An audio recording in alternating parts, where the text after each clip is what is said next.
Let's dive into the fascinating world of physics with Dr. Sina G.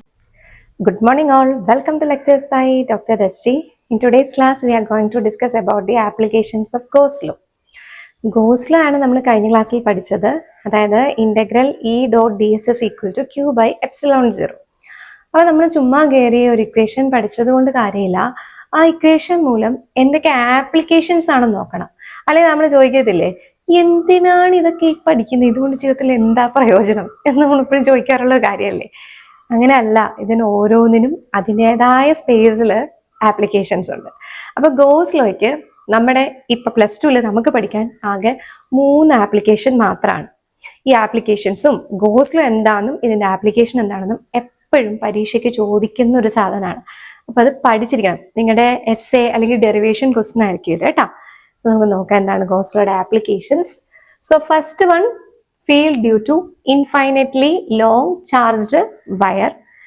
Second one, field due to uniformly charged infinite plane sheet. Third, field due to uniformly charged spherical shell. മൂന്നെണ്ണം നമുക്ക് പഠിച്ചാൽ മതി കേട്ടോ. അപ്പൊ നമുക്ക് ആദ്യത്തെ application എന്താണെന്ന് നോക്കാം. That is field due to infinitely long charged wire. എനിക്ക് എൻ്റെ കയ്യിൽ ഒരു ഇൻഫിനിറ്റ്ലി ലോങ് ആയിട്ടുള്ള ഒരു വയർ ഉണ്ട്. അതിൽ മൊത്തം ചാർജസ് ഇങ്ങനെ ഡിസ്ട്രിബ്യൂട്ട് ചെയ്തിരിക്കുകയാണ്. Let it be positive charge. അപ്പോൾ പോസിറ്റീവ് ചാർജ് ഡിസ്ട്രിബ്യൂട്ട് ചെയ്തിരിക്കുകയാണെങ്കിൽ ആ ഒരു വയർ മൂലം ഉണ്ടാകുന്ന ഇലക്ട്രിക് ഫീൽഡ് കാണാൻ നമുക്ക് ഗോസ് ലോ യൂസ് ചെയ്യാം. അപ്പൊ അതെങ്ങനെയാ നമുക്ക് നോക്കാം കേട്ടോ. നോക്കിക്കോ, അതെ ഈ യെല്ലോ കളറിൽ ഞാൻ വരച്ചേക്കുന്നതാണ് ഇൻഫിനിറ്റ്ലി ലോങ് ചാർജ് വയർ കേട്ടോ. നല്ല നീട്ടമുണ്ട് ഇതിന് കേട്ടോ. എന്നിട്ട് ഇതിലെല്ലാം പോസിറ്റീവ് ചാർജ് ഡിസ്ട്രിബ്യൂട്ട് ചെയ്തിരിക്കുകയാണ്. അപ്പം എനിക്കിപ്പോൾ ഗോസ് ലോ അപ്ലൈ ചെയ്യണമെന്നുണ്ടെങ്കിൽ നമുക്ക് ആദ്യം എന്ത് ചെയ്യണം? ആ ഗോസ് ലോ ആപ്ലിക്കബിൾ ആയിട്ടുള്ള അല്ലെങ്കിൽ നമ്മൾ കൺസിഡർ ചെയ്ത കണ്ടക്ടറിന് ചുറ്റും നമുക്കൊരു സിമെട്രിക്കൽ സർഫസ് കൺസിഡർ ചെയ്യണം അല്ലേ, എന്നല്ലേ ഗോസ് ലോ അപ്ലൈ ചെയ്യാൻ പറ്റത്തുള്ളൂ. അപ്പൊ നമുക്ക് ഗോഷ്യൻ സർഫസ് കൺസ്ട്രക്ട് ചെയ്യണം. അപ്പൊ ഇവിടെ ഈ സ്ട്രെയിറ്റ് ലൈൻ വയറിന് ചുറ്റുമുള്ള ഒരു യൂണിഫോം ഡിസ്ട്രിബ്യൂഷൻ വരുന്ന ഒരു ഗോഷ്യൻ സർഫസ് എന്ന് വെച്ച് കഴിഞ്ഞാൽ ഒരു സിലിണ്ടർ ആണ്. ഇതേ കണ്ടോ, സിലിണ്ടർ ആണ് ഞാൻ വൈറ്റ് കളറിൽ വരച്ചു വെച്ചേക്കുന്നത്. അതായത് ഇതാണ് എൻ്റെ കണ്ടക്ടർ എങ്കിൽ ഇതിന് ചുറ്റും ഞാൻ ഇമാജിൻ ചെയ്യുന്ന ഒരു സിലിണ്ടറിക്കൽ ഷേപ്പ്, അതാണ് ഈ വൈറ്റ് കളറിൽ ഞാൻ വരച്ചിട്ടേക്കുന്നത്. അപ്പൊ നമുക്ക് എന്നിട്ട് ഇലക്ട്രിക് ഫീൽഡ്, നമുക്ക് ഏതെങ്കിലും ഒരു പോയിന്റിലെ ഇലക്ട്രിക് ഫീൽഡ് നമുക്ക് കാണാം. ഈ ഒരു point, let the point will be P, electric field കാണാം. ഞാനിപ്പോ കൺസിഡർ ചെയ്തേക്കുന്ന ഈ സിലിണ്ടറിന്റെ ലെങ്ത് എന്ന് പറയുന്നത് L ആണ്, റേഡിയസ് എന്ന് പറയുന്നത് R ആണ്. ഇതാണ് എൻ്റെ റേഡിയസ്. ഓക്കെ, അപ്പൊ ഇത്രയും കാര്യങ്ങൾ മനസ്സിലാക്കി വെക്കാം. എന്നിട്ട് നമുക്ക് ആദ്യം എന്ത് ചെയ്യണം? പടമൊക്കെ നല്ല നീറ്റായിട്ട് വരച്ചു വെക്കാം. ചില കുട്ടികളെ ഹാൻഡ് റൈറ്റിംഗ് കൊള്ളത്തില്ലായിരിക്കും, അപ്പൊ അതിൽ വിഷമിക്കേണ്ട കാര്യമില്ല. നിങ്ങൾ വരയ്ക്കുന്ന ഫിഗേഴ്സ് നീറ്റായിട്ട് നിങ്ങൾ വരച്ചു വെക്കാം. എന്നിട്ട് നമുക്കറിയാവുന്ന ഇക്വേഷൻ ഗോസ് ലോ അങ്ങോട്ട് എഴുതി വെക്കാം.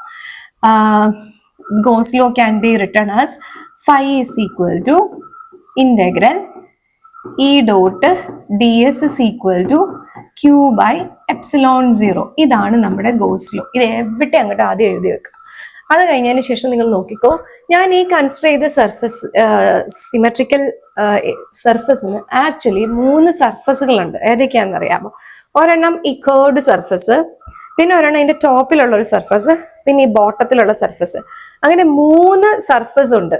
ഓക്കെ, അപ്പൊ അത് നമുക്ക് ഓരോന്നും ഒന്ന് കൺസിഡർ ചെയ്യാം. അപ്പൊ ആദ്യം ഫോർ എക്സാമ്പിൾ ഞാനിപ്പം ഈ P പോയിന്റ് ഉൾക്കൊള്ളുന്ന ഈ ഒരു സർഫസ്, ഇത് കേർഡ് സർഫസ് ആണ് കേട്ടോ. ഓക്കെ, പിന്നെ ഇവിടെ ഒരു സർഫസ് ഉണ്ട്, ടോപ്പിലെ സർഫസ്, ഞാൻ അതിന് DS1 എന്ന് കൊടുക്കുകയാണ്. ബോട്ടത്തിലൊരു സർഫസ് ഉണ്ട്, ഞാൻ DS2 എന്ന് കൊടുക്കുകയാണ്. ഇവിടെ കേർഡിൽ ഞാൻ കൺസിഡർ ചെയ്തതിന് DS3 എന്ന് കൊടുക്കുകയാണ് സർഫസിന്. ഓക്കെ, നമുക്കറിയാം നമ്മൾ കൺസിഡർ ചെയ്യുന്ന കേസിലൊക്കെ ഈ സർഫസ് ഏരിയ എന്ന് പറയുന്നത് എന്താണ്? ഒരു വെക്ടർ ആണ്.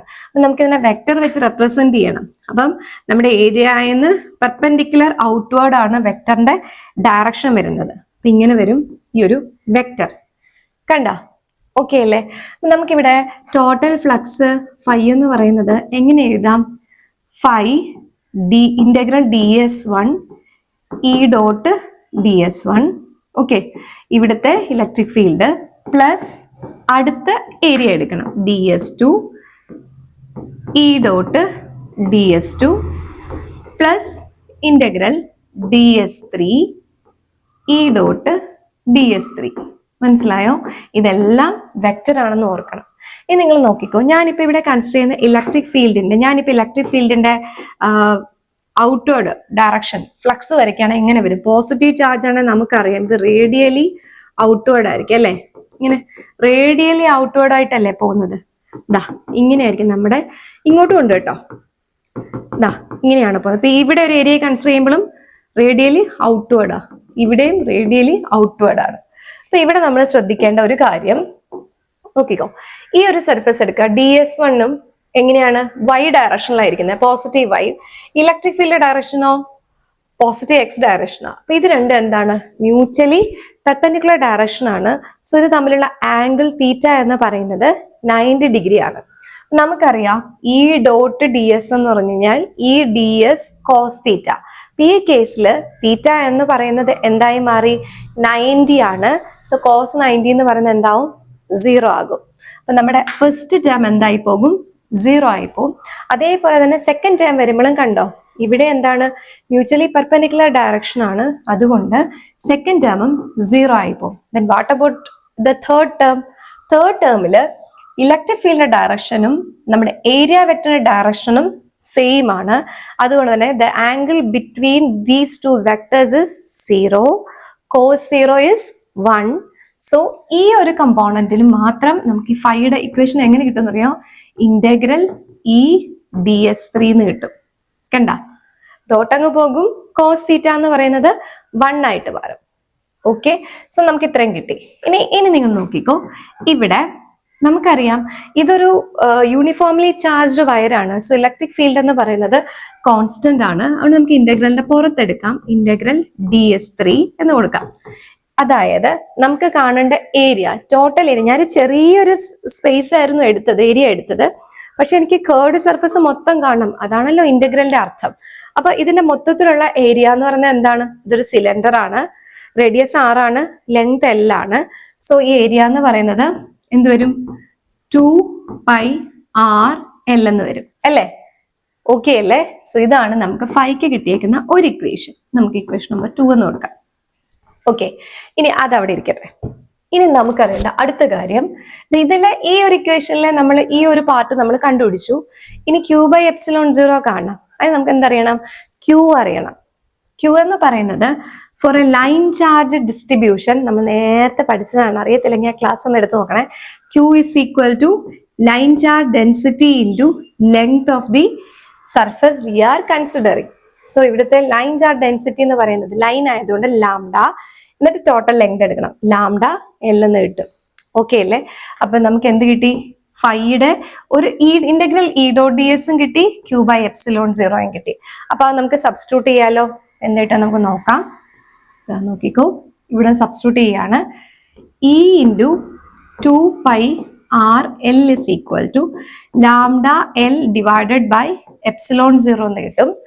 I want to find the electric field, that is E is equal to 1/2πε0 into lambda എല്ലാം കട്ടായപ്പോൾ ലാംഡ ഡിവൈഡഡ് ബൈ R. കണ്ടോ, ഇതാണ് എൻ്റെ ഇലക്ട്രിക് ഫീൽഡിന്റെ എന്ത് ഇക്വേഷൻ വരുന്നത്, due to this infinitely long charge wire. ഇത് ഞാൻ വെക്ടർ ഫോമിലല്ല എഴുതിയേക്കുന്നത്. ഇത് വെക്ടർ ഫോമിൽ എഴുതുക എന്ന് പറഞ്ഞു കഴിഞ്ഞാൽ ഇവിടെ എനിക്ക് ഒരു യൂണിറ്റ് വെക്ടർ ഡയറക്ഷൻ കൊടുത്താൽ മതിയാകും. കണ്ടോ, അപ്പൊ ഇതാണ് എൻ്റെ ഇക്വേഷൻ. അപ്പൊ ഇത് നിങ്ങൾ പഠിച്ചിരിക്കണം, ഇക്വേഷൻ മാത്രമായിട്ടും പഠിച്ചിരിക്കണം, ഡിറൈവ് ചെയ്യാനും പഠിച്ചിരിക്കണം. എളുപ്പല്ലേ? ആദ്യം നമുക്ക് എന്താണ്? പടം വരയ്ക്കുക, എന്നിട്ട് ഒരു സിലിണ്ടർ വരയ്ക്കുക, R മാർക്ക് ചെയ്യുക, L മാർക്ക് ചെയ്യുക, ഗോസ്ലോ എഴുതുക, എന്നിട്ട് 3 സർഫസ് ഉണ്ട്, അത് കൺസിഡർ ചെയ്യുക. അതിൽ 2 ടേം സിമ്പിൾ ആയിട്ടൊക്കെ 0 ആയിപ്പോൾ, ഒരു ടേമിൽ 1 വരും. ഇലക്ട്രിക് ഫീൽഡ് കോൺസ്റ്റന്റ് ആയിട്ട് പുറത്തെടുക്കും, ഇന്റഗ്രൽ ഓഫ് ദി സിലിണ്ടർ കണ്ടുപിടിക്കും, Q കണ്ടുപിടിക്കും, ഇക്വേറ്റ് ചെയ്യും. So we will get the field due to an infinitely long charge wire. Okay. Next, we are going to discuss about the field due to a uniformly charged infinite plane sheet. അതായത് ഞാനിപ്പോൾ ഈ ഒരു book consider ചെയ്യാണ്. ഇതിപ്പോൾ ചെറുതാണ് കേട്ടോ. അപ്പൊ ഇതേപോലെയുള്ള ഒരു ഇൻഫൈനൈറ്റ് പ്ലെയിൻ ഷീറ്റ് ആണ്, കുറേ ലെങ്തും വിട്ടും ഒക്കെ ഉള്ള ഒരു ഷീറ്റ്. അതിൽ ഞാൻ കുറേ ചാർജസ് ഇൻക്ലൂഡ് ചെയ്തിട്ടുണ്ട്. യൂണിഫോംലി ചാർജ്ഡ് ആണ്. ഓക്കെ, അപ്പൊ അതാണ് ഞാൻ ഇവിടെ യെല്ലോ കളറിൽ വരച്ച് വെച്ചേക്കുന്നത്. അപ്പൊ എനിക്ക് അങ്ങനെ ഒരു പ്ലെയിൻ ഷീറ്റ് ഉണ്ടെങ്കിൽ അതുമൂലമുള്ള ഇലക്ട്രിക് ഫീൽഡ് കാണുന്നതാണ് നമ്മുടെ അടുത്ത ആപ്ലിക്കേഷൻ. അപ്പൊ ഇവിടെ നമുക്ക് എന്ത് ചെയ്യണം? ആദ്യം ഇതിന്റെ ഈ ഒരു എന്താ പറയാ, കൺസിഡർ ചെയ്ത പ്ലെയിൻ ഷീറ്റിനകത്തൂടെയുള്ള ഒരു ഗോഷ്യൻ സർഫസ് നമ്മൾ കൺസ്ട്രക്ട് ചെയ്യണം. അപ്പൊ ആ കൺസ്ട്രക്ട് ചെയ്ത ഗോഷ്യൻ സർഫസ് ആണ് ഈ വൈറ്റ് കളറിൽ ഞാൻ വരച്ചു വെച്ചേക്കുന്നത്. അപ്പൊ നമുക്ക് അറിഞ്ഞിരിക്കണം കേട്ടോ, ഏത് ഡിസ്ട്രിബ്യൂഷന് ഏത് ടൈപ്പ് ഓഫ് സർഫസ് ആണ് നമ്മൾ കൺസിഡർ ചെയ്യേണ്ടത് എന്നുള്ളത്. അത് ആ ചൂസിങ് കറക്റ്റ് ആയാലേ കറക്റ്റ് ഉത്തരം എത്തത്തുള്ളൂ അല്ലെ. നമുക്ക് ജീവിതത്തിൽ എന്തെങ്കിലും പ്രോബ്ലംസ് ഉണ്ടായാലും നമ്മൾ എടുക്കുന്ന ആ ഒരു ഡിസിഷൻ കറക്റ്റ് ആയിരിക്കണം ടൈമിൽ, എങ്കിൽ മാത്രമേ നമ്മൾ കറക്റ്റ് സൊല്യൂഷനിൽ എത്തത്തുള്ളൂ. അപ്പൊ അതേപോലെയാണ് ഇവിടെയും നമ്മൾ correct symmetrical Gaussian surface construct ചെയ്യുന്ന കാര്യം ഓർക്കണം. ഓക്കെ, അപ്പൊ ഞാനിവിടെ കൺസിഡർ ചെയ്യുന്ന ഗോഷ്യൻ സർഫസ് ഇതിനകത്തൂടി പോകുന്ന ഒരു സർഫസ് ആണ്. നമുക്ക് ആദ്യം തന്നെ സിമ്പിൾ ആയിട്ട് നമ്മുടെ ഗോസ് ലോ അറിയാം, അതിങ്ങോട്ട് എഴുതി വെക്കാം. According to Gauss law, phi is equal to integral E dot D S is equal to Q by epsilon 0. ഇനി ഞാൻ ഇക്വേഷൻ 1 എന്ന് കൊടുക്കുകയാണ്. ഇതൊക്കെ വെക്ടർ ആണ് കേട്ടോ. ഇക്വേഷൻ 1 എന്ന് കൊടുക്കുകയാണ്. ഇനി നേരത്തെ പോലെ തന്നെ ഇവിടെയും ഈ സിലിണ്ടറിന് അപ്പൊ ഇതാണ് ഞാൻ ഇപ്പൊ നമ്മൾ കൺസിഡർ സിലിണ്ടർ ഇത് ഇങ്ങനെ ഇരിക്കണേ. അപ്പൊ ഈ സിലിണ്ടറിന് എത്ര സർഫസ് ഉണ്ട്? ഇവിടെ ഉണ്ട് ഒരു സർഫസ്, ഇവിടെ ഉണ്ട് സർഫസ്, ഇവിടെ ഒരു കേർഡ് സർഫസും ഉണ്ട്. ഓക്കെ, അപ്പൊ ഞാൻ ഇവിടെ ഈ ഓരോ സർഫസിന്റെയും ഒരു ചെറിയ ഏരിയ എലമെന്റ് നമ്മൾ കൺസിഡർ ചെയ്യണം നേരത്തെ പോലെ തന്നെ. അപ്പൊ ഇവിടെ ഞാൻ ഒരു ഏരിയ കൺസിഡർ ചെയ്യാണ്. Let this area vector will be in this direction and which is represented by ds1. Okay, അതേപോലെ ഇപ്പുറത്തെ സൈഡിൽ ഇങ്ങോട്ടും ഒരു ഏരിയ ഉണ്ട്. സോ ഇവിടെ ഒരു ഏരിയ വെക്ടർ ഉണ്ട് which is directing in the negative X direction. അതിനെ ഞാൻ ds2 എന്ന് കൺസിഡർ ചെയ്യാണ്, ds2 കേട്ടോ. ഇനി ഇവിടെ ഒരു സർഫസ് ഉണ്ട്, അതായത് കർവ്ഡിന്റെ ഈ ഏരിയ ഉണ്ടല്ലോ, ഇവിടെയുള്ള ഒരു ഏരിയ ആണ് ഇത്. ഇതിന്റെ ഡയറക്ഷൻ എന്ന് പറയുന്നത് it is in the positive Y direction. ഇവിടെ വരുമ്പോൾ നെഗറ്റീവ് വൈ ഡയറക്ഷൻ, അങ്ങനെ മാറിക്കൊണ്ടേയിരിക്കും. അപ്പൊ ഞാനിപ്പോ കൺസിഡർ ചെയ്ത് ഈ ഏരിയ ആയതുകൊണ്ട് ഇതിന്റെ ഏരിയ വെക്ടറിനെ ഞാൻ ഇങ്ങനെ റെപ്രസെന്റ് ചെയ്യാണ്, ds3. കണ്ടോ, 3 ഏരിയാസ്. എന്നിട്ട് നേരത്തെ നമ്മൾ എഴുതിയ പോലെ തന്നെ phi is equal to integral ds1 E dot ds1 plus integral E dot ds2 plus integral E dot ds3. കണ്ടോ, എല്ലാത്തിന്റെയും സമ്മേഷൻ എഫക്റ്റ് ആണ് ഇവിടെ വരുന്നത്.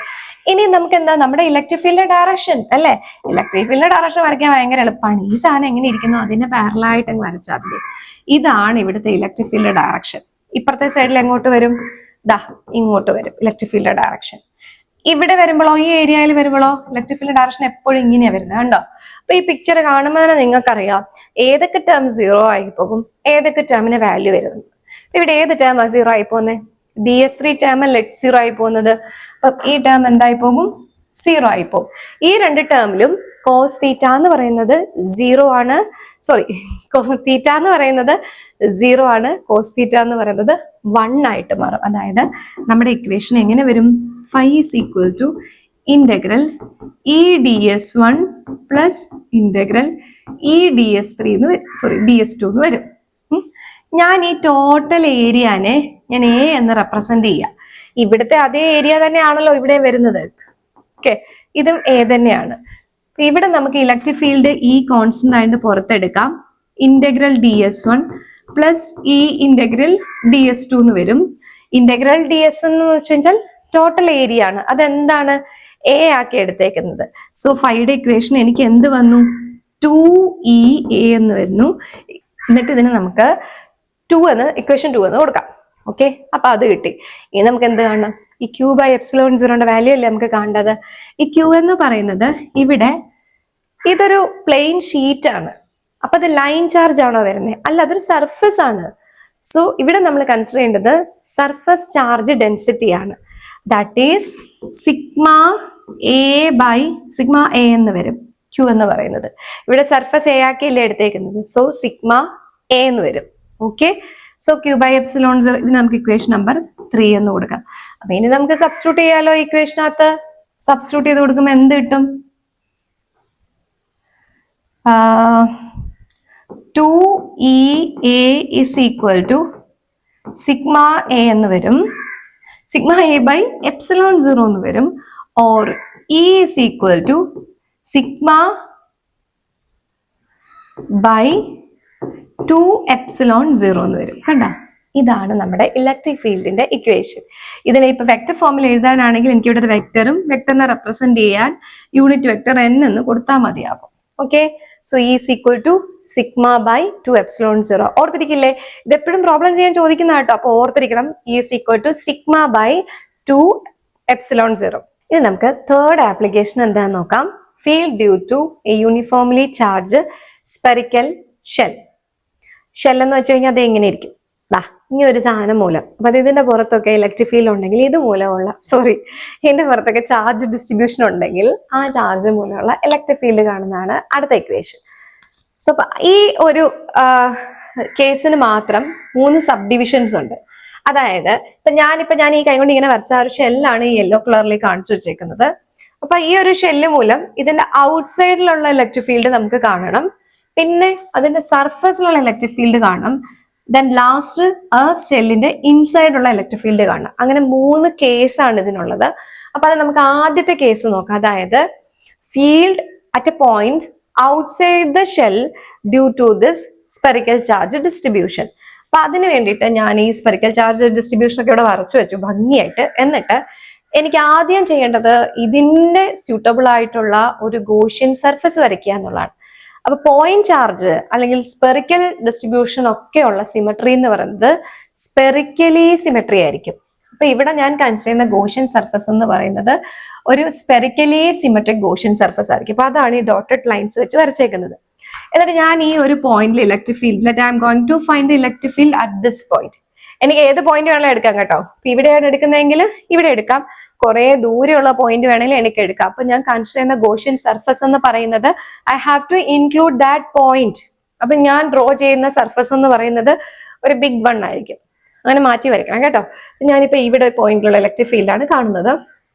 നമുക്ക് തുടങ്ങാം. ഐശ്വര്യമായിട്ട് നമ്മുടെ ഗോസ്ലോ അങ്ങോട്ട് എഴുതാം.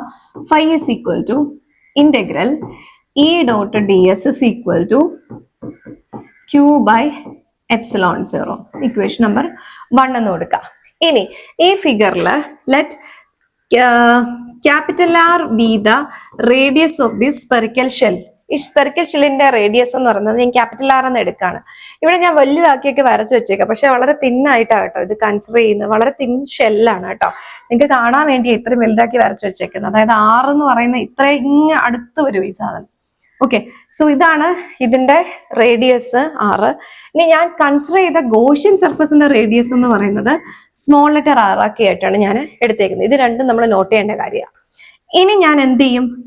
ഈ പോയിന്റ് ഉൾക്കൊള്ളുന്ന I am going to consider a surface which include this point and the direction of that area vector is this ds1 in this particular direction. Okay, ഞാൻ കൺസിഡർ ചെയ്യുന്ന ഏരിയ ഇവിടെ ആയിരുന്നെങ്കിൽ ഏരിയ വെക്ടർ ഇങ്ങോട്ടല്ല, area vector ഈ സർഫസിന് perpendicular ആയിട്ട് വന്നേനെ. ഇനി ഇവിടെയാണ് ഞാൻ കൺസിഡർ ചെയ്യുന്നതിൽ ഇങ്ങോട്ട് വന്നേനേം, ഇവിടെയാണ് ഞാൻ കൺസിഡർ ചെയ്യുന്നതിൽ ഇങ്ങോട്ട് പോയേനെ. അങ്ങനെ ഞാൻ ഏത് പോയിന്റ് എടുക്കുന്നത് അതനുസരിച്ച് എന്റെ ഏരിയ വെക്ടർ മാറും. Okay, so this is the direction of the area vector and next I want to find the direction of the electric field. Positive charge അല്ലേ, സോ റേഡിയലി ഔട്ട്വേർഡ് ആയിരിക്കും. ഇങ്ങനെ റേഡിയലി ഔട്ട്വേർഡ് ആയിട്ട് ഏത് direction എടുത്താലും ആ ഏരിയയ്ക്ക് perpendicular ആയിട്ട് എന്റെ electric field പോകും. കണ്ടോ, ഇങ്ങനെ ആയിരിക്കും ഇലക്ട്രിക് ഫീൽഡ് പോകുന്നത്. അപ്പൊ നമുക്ക് ഇവിടെ ഒറ്റ നോട്ടത്തിൽ തന്നെ അറിയാൻ പറ്റും ഈ ds1ന്റെ ഏരിയ വെക്ടറും ഇലക്ട്രിക് ഫീൽഡ് ഏരിയ വെക്ടറും is in the same direction. So angle theta is equal to 0, cos theta is equal to 1. Easy ആയില്ലേ കാര്യങ്ങൾ? Okay, so what we get is phi is equal to integral E dot ds which is equal to E ds cos theta which is equal to integral E ds which is equal to E constant ആണ് integral ds. കണ്ടോ, ഫടാഫട്ടായിട്ട് നമ്മൾ അവിടെ വരെ എത്തി. ഇനി നമുക്ക് എന്ത് ചെയ്യണം? ടോട്ടൽ ഏരിയ കാണണം. ടോട്ടൽ ഏരിയ കാണാൻ എളുപ്പമല്ലേ? ഇതൊരു സ്പിയർ അല്ലേ, അപ്പൊ ഇതിന്റെ ഏരിയ കണ്ടുപിടിക്കാൻ വളരെ എളുപ്പമല്ലേ? സോ എന്താ ഏരിയ കിട്ടുന്നത് നമുക്ക്? ഇന്റഗ്രൽ ds എന്ന് പറയുന്നത് എന്ത് കിട്ടും? 4 pi r square. Capital R ആണോ സ്മോൾ ആർ ആണോ? ഇവിടെ വരെയുള്ള ഏരിയ വരുന്നത്. അപ്പൊ ഇവിടെ എന്ത് വരും? സ്മോൾ ആർ വരും. കണ്ടോ? 4πr². ഇതാണ് നമ്മൾ ഓർത്തിരിക്കേണ്ട കാര്യം. ഞാൻ ഇവിടെ കൺസിഡർ ചെയ്ത ഏരിയ എന്ന് പറഞ്ഞ് ഇത്രയും വലുതാണ്. സോ ഇവിടുത്തെ ആർ എന്ന് പറഞ്ഞ എന്തായിരിക്കും? സ്മോൾ ആർ ആയിരിക്കും. So what I get is phi is equal to 4πr²e. ഇത്രയും കിട്ടി. അതിന് നമുക്ക് ഇക്വേഷൻ നമ്പർ 2 ആക്കി അവിടെ വെക്കാം. ഓക്കെ, ഇനി നമുക്ക് Q ഒന്ന് കണ്ടുപിടിച്ച് നോക്കാം. Q is equal to, നമുക്കറിയാം ഇതൊരു സർഫസ് ആണ്. So we want to consider the surface charge density sigma into area വരും. അപ്പൊ ഇവിടെ നിങ്ങൾ ശ്രദ്ധിക്കേണ്ട കാര്യം, സിഗ്മ ഒക്കെ സംഭവം ഓക്കെ, പക്ഷെ ഇവിടെ ഏരിയ എന്ന് പറയുന്നത് സ്പിയറിന്റെ ഏരിയ ആണ്. അതും 4πr² തന്നെയാണ്. പക്ഷെ ഇവിടുത്തെ ആർ എന്ന് പറയുന്നത് സ്മോൾ ആർ ആണോ ക്യാപിറ്റൽ ആർ ആണോ വരുന്നത്? എന്റെ സ്പെറിക്കൽ ഷെല്ല് മാത്രമേ ഉള്ളൂ ഡിസ്ട്രിബ്യൂഷൻ വരുന്നത് അല്ലേ? ഇവിടെ വരെ അല്ലേ ആ ഡിസ്ട്രിബ്യൂഷൻ വരുന്നുള്ളൂ. അപ്പൊ ഞാൻ ഇവിടെ വരെ കൺസിഡർ ചെയ്യണോ? വേണ്ട. ഞാൻ കൺസിഡർ ചെയ്യേണ്ട ഈ ആർ എന്ന് പറയുന്നത് ക്യാപിറ്റൽ ലെറ്റർ ആർ ആയിരിക്കും. കണ്ട, തെറ്റിപ്പോകരുത്. Sigma 4πr². ഇതിന് എനിക്ക് ഇക്വേഷൻ നമ്പർ 3 ആയിട്ടും കൊടുക്കാം. അപ്പൊ ഇത് എനിക്ക് സബ്സ്റ്റിറ്റ്യൂട്ട് ചെയ്താൽ എന്റെ ഫൈനൽ ആൻസർ കിട്ടത്തില്ലേ? 4πr² capital E is equal to sigma 4π capital R² divided by epsilon 0 എന്ന് കിട്ടും. 4πയും 4πയും ഒക്കെ കട്ടായി പോവും. ഫൈനൽ ആൻസർ എത്ര കിട്ടും? E is equal to sigma capital R² divided by epsilon 0 small r² എന്ന് കിട്ടും. കണ്ട, ഇതാണ് എൻ്റെ ഇലക്ട്രിക് ഫീൽഡിന്റെ equation. Electric field due to a spherical charge shell outside the shell അല്ലെ? ഔട്ട്സൈഡ് ദ ഷെല്ലിലുള്ള ഇലക്ട്രിക് ഫീൽഡ് ആണ്. ഇത് വെക്ടർ ഫോമിൽ എഴുതണമെങ്കിൽ എനിക്ക് ഇവിടെ ഒരു വെക്ടർ കൊടുത്തിട്ട് ഇവിടെ ഒരു യൂണിറ്റ് വെക്ടർ കാണിച്ചാൽ മതി. ഓക്കെ, ഇവിടെ നിങ്ങൾ പ്രോബ്ലം ചെയ്യുമ്പോൾ നിങ്ങൾക്ക് ഡയറക്റ്റ് ആയിട്ട് ചിലപ്പോൾ പ്രോബ്ലം ചെയ്യാൻ ചോദിക്കുമ്പോൾ നമ്മൾ പഠിച്ചു വെക്കുമ്പോൾ എങ്ങനെ പഠിക്കുന്നത് അറിയാം? Sigma r² by epsilon 0 r² എന്ന് പഠിച്ചു വെക്കും. പക്ഷേ ന്യൂമറേറ്ററിൽ ഏത് ആറാണെന്നുള്ളത് നോക്കി വെക്കണം. ന്യൂമറേറ്ററിൽ ഏത് ആറാണുള്ളത്? Capital R. അതാണ് ഇവിടെ ശ്രദ്ധിക്കേണ്ട കാര്യം. ഓക്കെ അല്ലേ? ഇതിന്റെ സെക്കൻഡ് കേസ് വളരെ എളുപ്പമായിട്ടോ ചെയ്യാൻ. സെക്കൻഡ് കേസ് എന്ന് വെച്ച് കഴിഞ്ഞാല് നമ്മൾ കൺസിഡർ ചെയ്യുന്ന പോയിന്റ് ഷെല്ലിന്റെ സർഫസിലുള്ള ഒരു പോയിന്റ് ആണ് ഞാൻ കൺസിഡർ ചെയ്യുന്നത്. അപ്പൊ നമുക്കറിയാം ഈ ഡിസ്റ്റൻസ് എന്ന് പറയുന്നത് ക്യാപിറ്റൽ ആർ ആണെന്നുള്ളത് അല്ലേ? അപ്പൊ നമുക്ക് ഇവിടെയും y is equal to എഴുതി വെച്ചേക്കാം. നമുക്കറിയാവുന്ന ഒരു ഇക്വേഷൻ അല്ലേ? 3-4 പ്രാവശ്യം എഴുതിന്ന് വെച്ചിട്ട് നമുക്ക് ഒരു കുഴപ്പവും സംഭവിക്കാനില്ല. ആ ഇക്വേഷൻ അങ്ങോട്ട് വെടിപ്പായിട്ട് എഴുതി വെക്കാം. ഓക്കെ, എഴുതി വെക്കാം. എന്നിട്ട് ഇവിടെ അതേ കണ്ടോ, ഇവിടെ ഞാൻ എടുത്തേക്കുന്ന ഈ ക്യൂവിന്റെ സ്ഥാനത്ത് ഞാൻ ഇവിടെ ക്യാപിറ്റൽ R² എടുത്തത് അല്ലേ? അതേപോലെ ഇവിടെ ഏരിയ എടുത്തപ്പോ ഇന്റഗ്രൽ E.ds ഏരിയ എടുത്തപ്പോ ഇവിടെ സ്മോൾ ആർ ആ വന്നത്. കാരണം എന്തായിരുന്നു? ഞാൻ കൺസിഡർ ചെയ്ത സ്പെറിക്കൽ സർഫസ് ഇത്ര നീങ്ങിയിട്ടായിരുന്നു.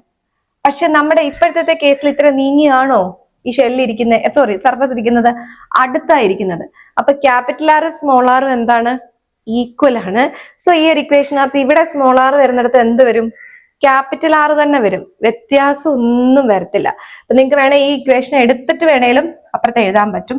So what we get is here electric field E is equal to sigma by epsilon 0. കണ്ടോ, ഇക്വേഷൻ അതുപോലെ തന്നെ വരും. ക്യാപിറ്റൽ ആർ സ്മോൾ ആർ ഒക്കെ പോകും. യൂണിറ്റ് വെക്ടർ വേണേ കൊടുത്തു വെച്ചാൽ മതി. കണ്ടോ, ഇതാണ് കേസ് 2ന്റെ ഇക്വേഷൻ. നിങ്ങളിത് പരീക്ഷയ്ക്ക് എഴുതും ചടയെ എവിടെയെന്ന് പറഞ്ഞിട്ട് ഇങ്ങനെ 2 വാക്കിൽ ഉത്തരം എഴുതി നിർത്തരുത്. കാര്യം പറയണം. നമ്മൾ നേരത്തെ എഴുതിയ പോലെ തന്നെ ഇക്വേഷൻ ഒക്കെ എഴുതിയിട്ട് capital R is equal to small R. So we get the electric field as sigma by epsilon 0 unit vector n എന്ന് എഴുതി വെക്കണം കേട്ടോ. ഇനി ഇതിന്റെ ലാസ്റ്റ് കേസ് എന്ന് വെച്ച് കഴിഞ്ഞാൽ it is very very simple. കാരണം നമുക്കറിയാം Gauss law is equal to phi is equal to integral E.ds is equal to q by epsilon 0 എന്നറിയാം. അപ്പൊ ഇവിടെ ഞാൻ കൺസിഡർ ചെയ്ത ഷെല്ല്, എനിക്ക് ഇതിന്റെ ഷെല്ലിന്റെ ഉള്ളിലുള്ള ഒരു പോയിന്റിൽ ഇലക്ട്രിക് ഫീൽഡാണ് കണ്ടത്. അപ്പൊ ഞാൻ ഡ്രോ ചെയ്ത ഗോഷ്യൻ സ്പിയർ ഇതിന്റെ ഉള്ളിലായിരിക്കുന്നത്. ഇതിന്റെ ഉള്ളിൽ ഇരിക്കാന്ന് വെച്ച് കഴിഞ്ഞാലേ ഇതിന്റെ ഉള്ളിൽ എന്തെങ്കിലും ചാർജ് ഉണ്ടോ? ഇല്ല, ചാർജ് പുറത്തല്ലേ ഇരിക്കുന്നത്. ഇവിടെയാണ് ചാർജ് ഇരിക്കുന്നത്, ഉള്ളിൽ ഒരു ചാർജും ഇല്ല. അപ്പൊ ഈ കേസിൽ Q എന്ന് പറയുന്നത് 0 ആയതുകൊണ്ട് തന്നെ നമുക്ക് ഇവിടെ ഇലക്ട്രിക് ഫീൽഡ് ഇവിടെ സബ്സ്റ്റിറ്റ്യൂട്ട് ചെയ്തൊക്കെ വരുമ്പോൾ ഈനെ പുറത്തത് D ഒക്കെ എടുത്ത് ഇങ്ങനെ എങ്ങനെയൊക്കെ തന്നെ കണ്ടാലും എന്തൊക്കെ തന്നെ തന്നാലും ഈ Q എന്ന് പറയുന്നത് Q is equal to 0, we get electric field is equal to 0 inside this spherical shell. മനസ്സിലായോ? അങ്ങനെ 3 കേസ് ആണുള്ളത് സ്പെറിക്കൽ ഷെല്ലിന്. ഫസ്റ്റ് വൺ എന്തായിരുന്നു? Outside the shell sigma R² divide by epsilon 0 R². Second കേസിൽ on the surface of the shell, sigma by epsilon 0. And third case, inside the shell as q is equal to 0, we get electric field E is equal to 0. അപ്പോൾ നമ്മൾ goes law relate ചെയ്തിട്ടുള്ള 3 application ആണ് പഠിച്ചത്. Okay, spherical ഷെല്ലിന്റെ application, പിന്നെ നമ്മൾ പഠിച്ചത് plain ഷീറ്റിന്റെ ഒരു ആപ്ലിക്കേഷൻ. ഇവിടെ കണ്ടോ, ഇവിടെ ആറെന്ന് പറഞ്ഞ ടേമേ ഇല്ല. അതായത് ഇവിടെ ഡിസ്റ്റൻസ് വെച്ചുള്ള ഒരു വേരിയേഷൻ ഇലക്ട്രിക് ഫീൽഡ് വരുന്നേ ഇല്ല. Sigma by epsilon 0 surface charge ഡെൻസിറ്റിനെ മാത്രമാണ് ഡിപ്പെൻഡ് ചെയ്തിരിക്കുന്നത്. അതേസമയം നമ്മൾ ആദ്യം ചെയ്ത ലൈൻ ചാർജിന്റെ കേസിൽ ഇവിടെ ഡിനോമിനേറ്ററിൽ ഒരു 6 കിടപ്പുണ്ട്. അതായത് നമ്മൾ കൺസിഡർ ചെയ്യുന്ന ഈ point മാറുന്നതനുസരിച്ച് R is changing, and according to that electric field is decreasing. അതായത് ഇൻവേഴ്സ്ലി പ്രൊപ്പോർഷണൽ ആണ്. E is equal to 1/r റിലേഷനിലാണ് കിടക്കണേ. കണ്ടോ, അങ്ങനെ ഒരു കാര്യം കൂടി നമുക്കിവിടെ നോട്ട് ചെയ്യാനുണ്ട്. നമ്മൾ 3 ആപ്ലിക്കേഷൻ പഠിച്ചു. ഇത് പരീക്ഷയ്ക്ക് വരുന്നതാണ് കേട്ടോ. ഉറപ്പായിട്ട് നിങ്ങൾ പഠിച്ചിരിക്കണം, നിങ്ങൾ എഴുതി പഠിച്ചിരിക്കണം, എങ്കിലേ പരീക്ഷയ്ക്ക് എഴുതാൻ പറ്റത്തുള്ളൂ കേട്ടോ. In today's lecture we discusses about the applications of Gauss law. We will do the problems in the upcoming classes. So hope you all understood my lecture. For more updates, keep an eye on my educational channel, Lectures by Dr. Seetha Ji. Thank you.